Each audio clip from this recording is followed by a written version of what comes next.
मनजिंदर सिरसा उसी मीटिंग का जिक्र कर रहे हैं जिसका इस ईडी की चार्जशीट में भी हवाला दिया गया है। उसमें पंजाब के अधिकारी भी थे, विजय नायर की मौजूदगी भी बताई जा रही है और ये पंजाब के एक्साइज अधिकारियों के साथ बैठक हुई, ये उसमें बताया गया। वो एक डेट का भी जिक्र कर रहे हैं, कह रहे हैं मैं सबूत भी दे दूंगा कि इस रोज मीटिंग हुई थी या नहीं हुई थी, और राघव चड्ढा इससे इनकार कर दे। अब मैं ये नहीं कह सकता कि आप दोनों को इसकी जानकारी है या नहीं है, हालांकि वो चुनौती दे रहे हैं सेठी साहब।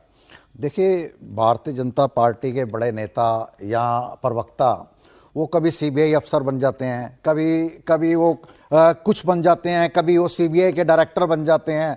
वो सीबीआई को डायरेक्ट करते हैं, जी अरे आपने ये नहीं करा, आप ये करिए, आपने ये नहीं करा, ये करिए, मैं वहाँ पे ये था, वहाँ पे ये बात, यहाँ ये बात हुई। अगर सीबीआई कोई स्टेप नहीं लेती, उसके ऊपर प्रेशर बनाया जाता है। मैं ये बताना चाहता हूँ देश को कि भारतीय जनता पार्टी को इस बात की चिंता करनी चाहिए, जो देश की आन बान शान और अभिमान है, आपने उनको पैरों में रौंदा गया है। चाहे वो किसान हो, चाहे वो जवान हो, चाहे वो यहाँ के खिलाड़ी हो।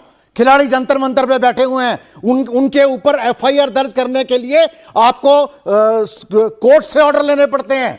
अगर अडानी का घोटाला होता है, उसकी एफआईआर दर्ज करने के लिए कोर्ट ऑर्डर करता है, लेकिन विपक्षी नेता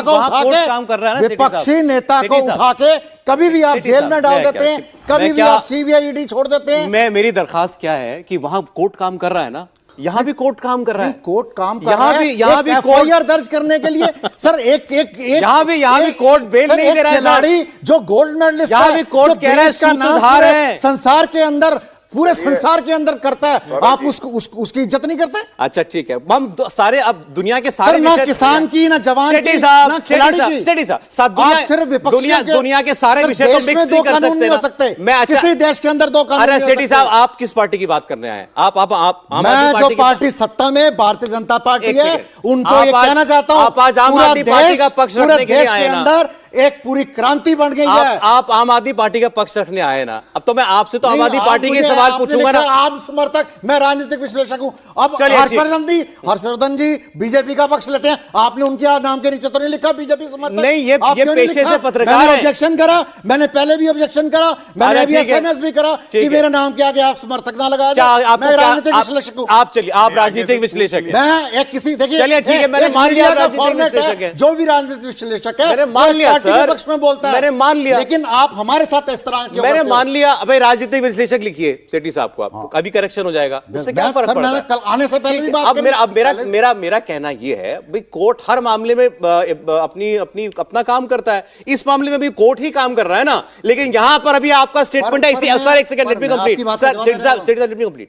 इसी प्रोग्राम में आपका यह कहना था कि सारी संवैधानिक संस्थाओं पर कब्जा कर लिया है, कोर्ट से जो चाहते हैं वो करवा लेते हैं, कोर्ट के जज बदलवा लेते हैं, कोर्ट के जज बदलवा लेते हैं, आपने कहा था। मैं आपको रिपीट करता हूं, आप दोबारा सुन लीजिएगा। मैंने ये बोला कि अगर कोर्ट के अंदर खड़ा होके ईडी या सीबीआई का अफसर बोलता है कि जो उसकी स्टेटमेंट होती है उसके ऊपर बेल मिलती है हमेशा, कोर्ट मजबूर है। कोर्ट तो सीबीआई और ईडी के खिलाफ बेल थोड़ी दे देगा। अगर वो कहेगा जी नहीं, क्यों नहीं दे देगा? नहीं, क्या बात करें? कोई केस नहीं है, अगर उसको कोई दम नहीं दिखता सीबीआई और ईडी जो संवैधानिक संस्थाएं हैं, उनके ऊपर भारतीय जनता पार्टी का इन्फ्लुएंस है। सिर्फ जो विपक्षी पार्टी है उनका टारगेट किया जा रहा है। अब आप क्या, अच्छा सेठी साहब ये कह रहे हैं कि भाई बेल देना ना देना ये तो ईडी सीबीआई जो केस बनाती है उसके ऊपर निर्भर करता है। जो भी आईओ होता है, जज साहब आईओ की स्टेटमेंट के खिलाफ तो जज, अच्छा तो फिर जज क्यों होते हैं साहब? फिर तो जजों का होना ना होना बराबर है। नहीं, अगर एक इन्वेस्टिगेशन अफसर कोर्ट में खड़ा होकर ये बोलेगा कि नहीं जी नहीं, ये तो मुश्किल है, तो वो संविधानिक भाटिया साहब एक सेकंड, 10 सेकंड त्रिपाठी जी बोल रहे हैं, उसके बाद आप बोलिएगा। तो आपने कहा ठीक है सेठी साहब एक सेकंड, इसको बदल दीजिए, आपने बदल दिया।